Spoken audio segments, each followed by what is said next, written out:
Hello, welcome to Skills to Pay the Bills. I'm your host, Tia Young, and we have a great show for you today. Our special guest is the CEO and founder of VIPeVENTS Concierge, which is a regional event management firm located in the Washington, D.C. area. Our special guest is best known for his upscale and high-quality events in the DMV area. He has also been recognized by the Baltimore Sun newspaper as one of the most influential entrepreneurs in the year 2012. Behind every great entrepreneur is a great team, and we have some of the leadership officials of VIPeVENTS Concierge on the set today. Ladies and gentlemen, please welcome Mr. Larry White Sr. and members of his elite management team. Hello. Hello. How's everybody doing? Fantastic. Great. And you get some special kudos for that traffic from Baltimore to here. Take a deep breath. Well, what we're going to do to get started, because we got tons of questions today, we're going to start with your elite panelists. I want to know who they are, and we're going to start to my far right. I'm CARLENA, FARRAR, and I'm a realtor with Keller Williams, FLAGSHIP in Maryland, and happy to be here. And I'm a signature sponsor with VIP Concierge. Thank you. Welcome, CARLENA. All right, well, good afternoon. My name is Ed Reed, and I'm the CEO of Academic Management Group, LLC. Okay. And I'm excited to be here. And it's also, I get a chance to do some work with Larry. He's a wonderful guy. Thank you, Edward. I'm NICOLE NIXON. I'm founder and CEO of Listing Central, LLC. It's a data technology company in Washington, D.C., and super excited to be here to support Larry as well. Very good. Now, Larry, I'm a nosy person, and some of my viewers are as well. I want to know some personal stuff about you. I want to know a little bit about your family. Are they involved in the business? Talk a little bit about, your faith and how you balance everything. How do you keep everything together?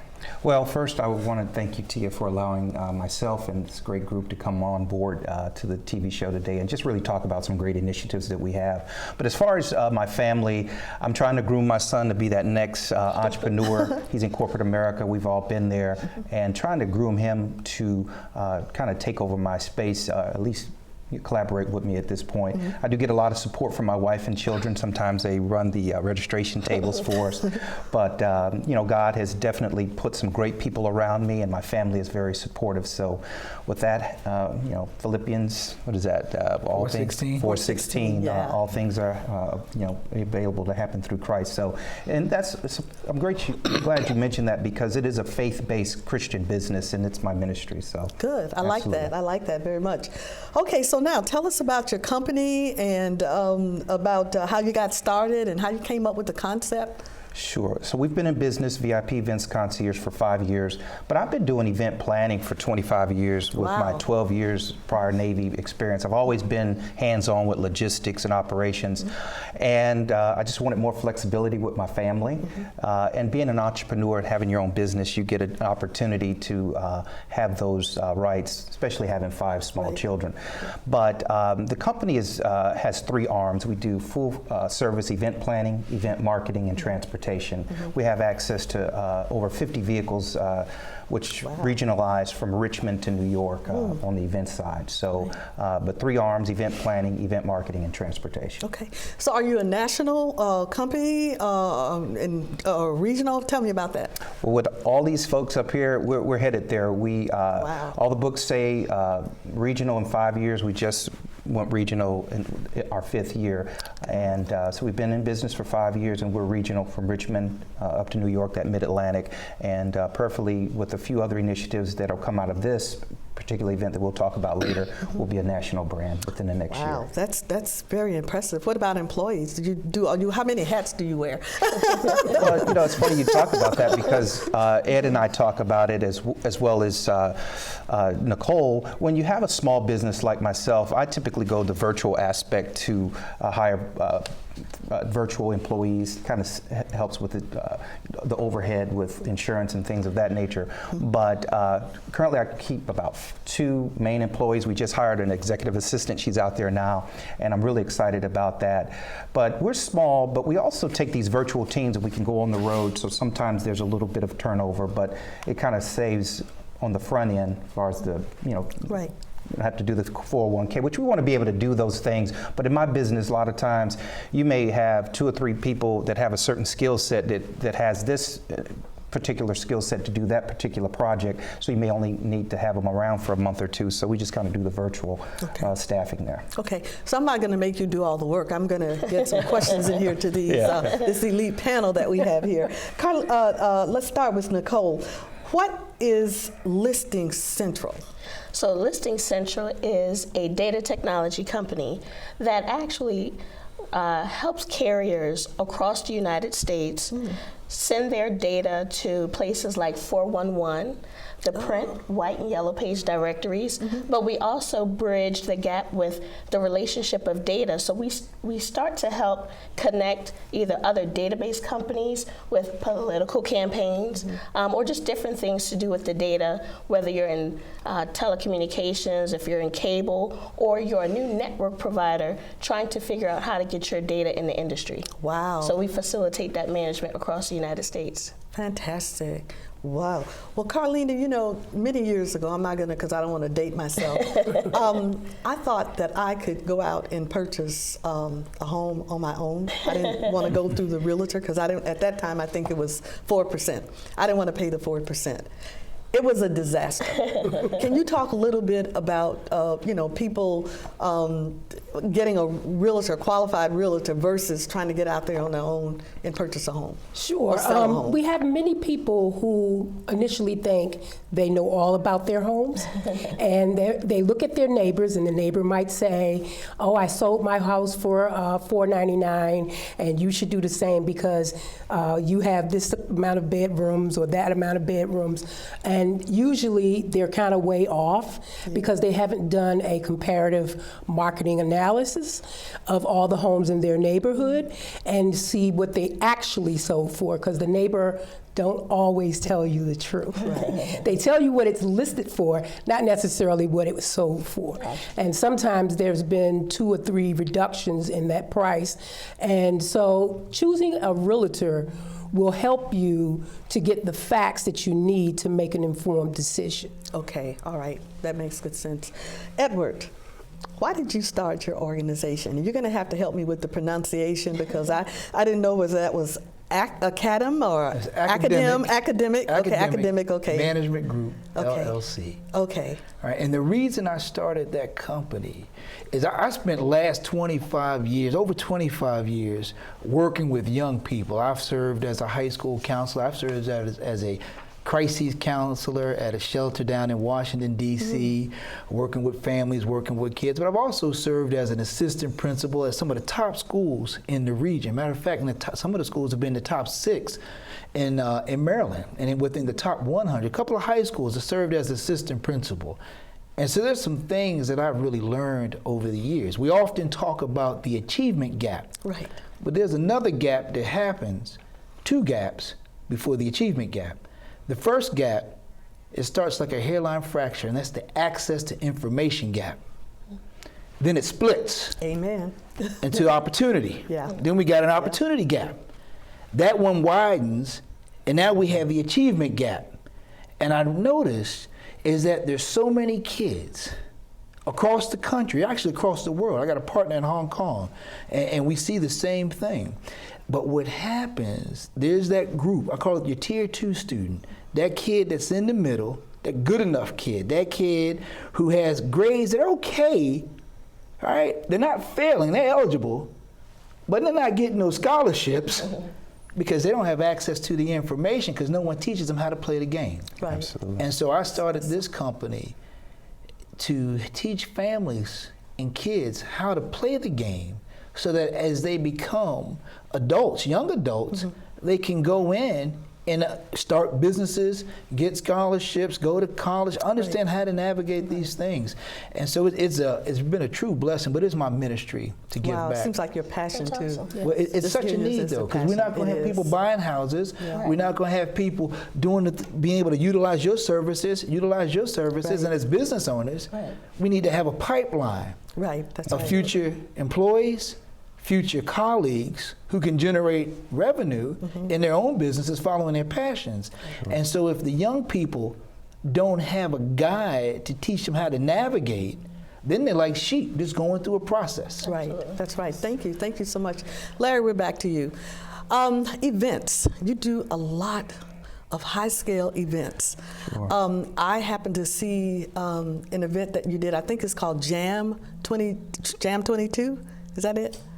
I saw It that. was that Jam 22? What was that? It was in December. It was actually January 22nd. It was my network after work on Capitol Hill that we do every year. Okay. To highlight a lot of the entrepreneurs that are doing great things like these folks here, very diverse. When I started 5 years ago, I didn't have quality networking events to give me the tools to figure out, okay, am I going to start my business as a nonprofit or for-profit? And as I've learned, okay, you need both. You need to run them parallel so you can fund one or the other. But I have to say congratulations to Nicole as you went over there. Her article came out today for being top entrepreneur in the Black Enterprise magazine for business. So congratulations. Thank you. Yes, drum roll. absolutely. And these folks are handpicked. Dr. Harnett, he's out there. We both have had some challenges with our families, but these folks are so diverse.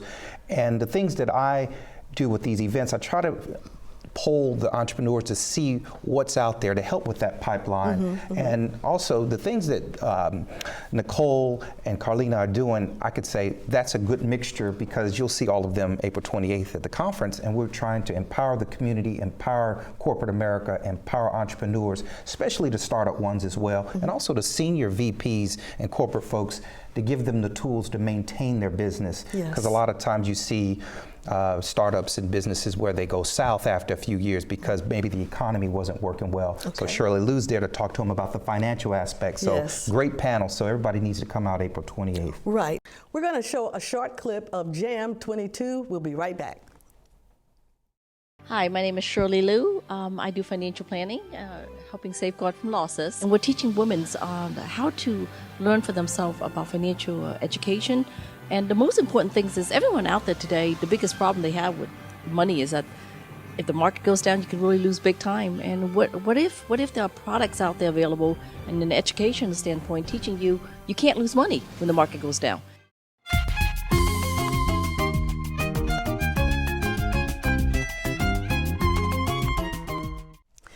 Thank you for joining us on the set of Skills to Pay the Bills. I am Tia Young, your host, and joining me is Larry White, CEO and founder of VIPeVENTS Concierge, along with his elite management team.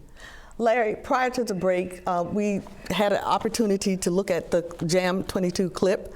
Now I want you to tell me about this fantastic event that you have put together for April 28th, I believe. Well, thank you again for talking about April 28th, the Corporate Leadership and Power Networking Conference to be held at the Microsoft facility. Having a partnership with Shirley Lou, First Financial Security, has allowed me to meet yourself and have access. Typically, all of my events have been in the Baltimore, Washington, D.C. area. But being a part of that regional brand that we talked about earlier, we are expanding into Northern Virginia. We've even had one of our events in Fredericksburg earlier in 2015. But the conference on the 28th is really what all of the senior corporate folks need to continue being successful in their business. We're going to talk about health and wellness, because your health is your wealth. That's right. We're going to talk about financial literacy and touch on 401ks and how to buy a house and what's a credit score, things of that nature, and then advance it a little bit with C-suite information. So what we've taken is pretty much a lot of the big initiatives or topics like economic development and business development, because those go hand in hand to create the economic growth within business and the community. So we're going to be talking about that. Ed Reed is going to talk about higher education. So you'll get a lot more information on the pipeline that he'll be talking about for the students that will graduate high school, going into college, mentoring over a lifetime, and we'll talk about it and bringing them back into corporate America so they can be successful like us. So April 28th will be a really great opportunity for entrepreneurs, corporate leaders to come out and really get empowered and try to stay connected. The networking piece, a lot of folks, we have some folks back out in the green room, they're wanting to start their initiative and they're like, how do we get connected to these other entrepreneurs? So it'll be a lot of networking going on there. And I'm proud to announce that NFL great Daryl Haley will be there to do the welcome for us. Oh, that's wonderful. I was going to ask you, could you tell us about some of the other corporate leaders that will be speaking that day? Absolutely. Janine Samuels, world-renowned cheerleader, also with the Redskins and the Wizards, Washington Wizards. Now she's went on to get a double master's degree in project management, and she's the national spokesperson for the USO. She'll be our facilitator for the day.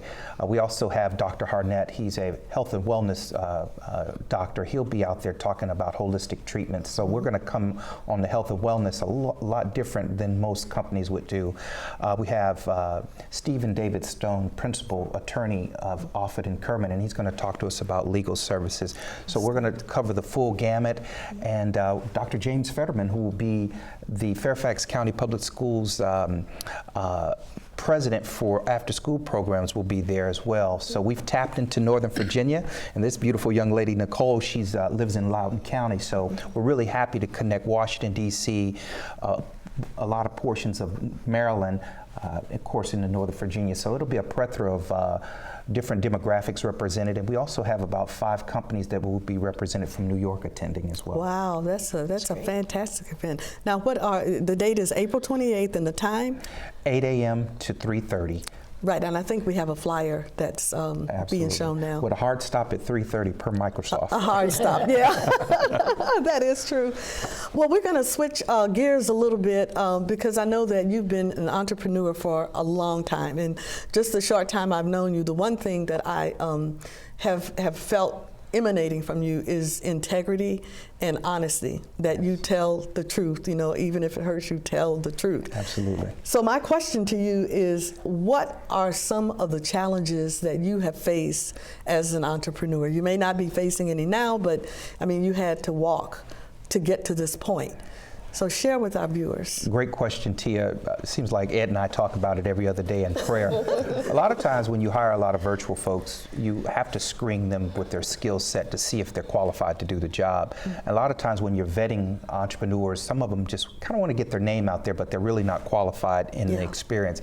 And so you have to make sure people are qualified to do what they're doing. The customer service obviously is great, but probably one of the biggest challenges I have had is to have those folks with those values of integrity. Sometimes you have to tell that corporate hotel or senior manager, I need a little bit more time, but some communications has to happen. So that's very key, and it's been challenging. But over the past 6 months, I've ran into some great folks like the ones you see up here, and we've been able to hire an executive admin to kind of keep me straight on where I'm going. But that's been one of the biggest challenges for me. That's good. That's good. Now we're going to go back to our elite panel and see if I can catch them up in a question here. We started with Nicole before, I think, so we're going to start with CARLENA this time. Is home ownership still the best option? And I'm thinking versus renting? Yes, it absolutely is, because if you look at the rental increases every year and the fact that people's jobs are in jeopardy every day and the salaries are not going up, you want to spend your dollars wisely where you can get a tax benefit from that. And also to have a legacy to leave your children. That's something that's very lacking in a lot of different communities. Right, that is true.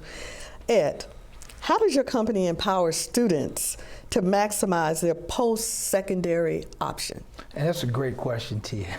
And so what we do to empower our students to really maximize their post-secondary options is we start working when we love to get them right at 9th grade. If we can get them at 8th grade, second semester, it's great time. But if we get them in 9th grade, we begin to help them find their passion. All right, find their passion, block out the clutter. The clutter is all those folks who don't know what they're talking about, went to school 20, 30 years ago, the game has changed. Yes, it has. All right, and so then we begin to help build their self-esteem, because let them know, you know what, your passion is all right. And here's a little secret. Even if their passion, kid says, I want to be in the NBA. All right, let's work on it.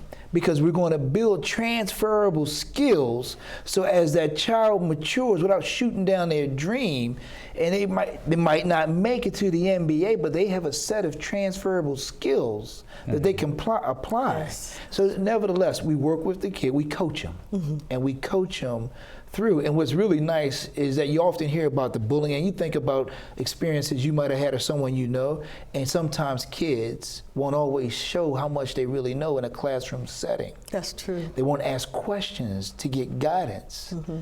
And so what happens, we do a lot of things, as Larry was saying, to run a company like this, because we operate all over the world, is that we have virtual equipment so we can interface with our clients. If you're in China, I got somebody to work with, you speak Mandarin. And so what happens though, we take away those barriers of peer pressure where you got a coach that's coaching you through over a period of time. And it's through that relationship and that coaching over 3 years. You give me 3 years, I'll make your kids sharp. Wow, thank you. That's good stuff. That is. You know someone? Right, that's right. We got them covered. Nicole, Yes. why is it so important to you to be a signature sponsor of VIP Events Concierge?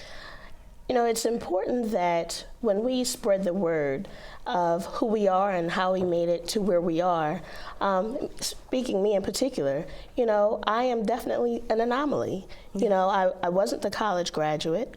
You know, I am a wife and mother of 5. Wow. You know, but I am living proof that hard work can accomplish your dreams and goals when you make the right connections. Okay. So it's important that we show the community that one size will never fit all. But if you make that right connection, you can achieve any dream you have. Wow, right connections. I like that. I really like that. Larry, we're back to you now. Can you go a little bit more into the specific products and services that your organization offers? Absolutely. I wish I had time to break it down. I see we have 4 minutes left with branding, marketing, and advertising, because there's a distinct difference between the three. And first year of business, it was a hobby, but I really didn't understand what branding was, which is really your website, your logo, your last impression of what you want to leave with your clients. I'm a concierge guy, which means service, so that's my brand. My product and services is the events and the transportation that we provide, and of course advertising could be social media, Facebook, radio, television like today. So entrepreneurs have to really understand their product and services, because I'm talking to entrepreneurs every day and they're talking about branding, but it's really their product and services, the services that you're providing. So the event planning, you only have one shot to get it right. If you mess it up, you will not be getting a call back, that's for sure. So you have to have that integrity. I was talking to Ed today. One of my clients is Ambassador Shabazz, Malcolm X's oldest daughter. Right. And I pick her up from the airport once a year for the Annapolis Film Festival. And it feels good every year around this time. She calls me and say, Larry, are you available? So those product and services with the events, the event marketing, where we go out and help promote other events for other companies, and then the transportation. So I'm really proud. I kind of wear my emotions on my sleeve of every job. As long as everybody gets home safe that night from a car, I don't go to sleep until every car's back home. And after events, you know, the event might be over 10:30, but I'm still there helping clean up 1, 2 in the morning to make sure that there's no problems from the hotel or the events we have. So there's a lot of partnerships that are developed through the events, and I can matriculate those over in the partnerships with the folks that we have here today. So it really helps not only myself, but also the clients as well with the product and services. Larry, are you working with young startup entrepreneurs? Do you find time to do that? Or every day. I get 5 to 10 calls a week, and I'm trying to answer every call, because I don't want to see them get into a situation where they get bad information or they don't have the tools or the resources. And Maryland has the highest business tax for small business in the country. So you find a lot of entrepreneurs doing startup, and they're starting an LLC or LLP in Delaware to get the tax break. So we educate them and give them all the tools that they need, because funding seems to be the main issue when you have events. You need funding. Yes. So again, on April 28th, we're going to touch bases on all of those things to maintain your reputation. With social media, you can get a bad rap very quickly, so you have to be very, very strategic and know who you're working with and have a great group of folks with you. But we train and help give startup entrepreneurs the tools to last long in it. I'm very glad that you brought up branding, because that's something that a lot of startups, I consider myself to be somewhat of a startup, and I really thought that I didn't understand branding. I was getting it all mixed up and didn't think that I would have to do it in the first couple of years. I didn't do it. Part of that was because I was meeting so many people that were charging tons of money. I was struggling to pay. And after I got them paid, I still didn't have what they said I was going to have. Sure. How do we go about trying to find the right person that's not going to stick it to us? Well, with the time that we have, I'll try to make it short. Oh, you're right. Having a small business, you have to operate it just like a full corporation. IT department, debits and credits. And what you have to be able to do is shrink the size of your staff, because one or two people could possibly do that for you. But at the end of the day, you have to make sure that you're making sure that all departments are working as a full corporation. Okay. And lastly, you need to make sure that the 5-year mark is where they say you're supposed to see a true profit when you're an entrepreneur. I'm at the 5-year mark, and I've seen quite a bit of return on the investment, but it depends on what your business is. And one last golden nugget. Before I started my event concierge business, I looked at all the other event planners in the DMV, and I'm like, wow, they're all over the place. So I had to work with the Minority Business Council to say, okay, if I go on a 50-mile radius east, I won't have as much competition to deal with, but I had to make sure I had something a little bit different, which was the transportation along with the event services to make it a little bit more attractive for the clients. Well, we are out of time. Larry, yes. Nicole, Edward, Carlena, thank you so much. I really appreciate it. Well, our time is up, and we have enjoyed our visit with our Larry and with our panelists. Please tune in next week for another great segment on Skills to Pay the Bills. Bye-bye.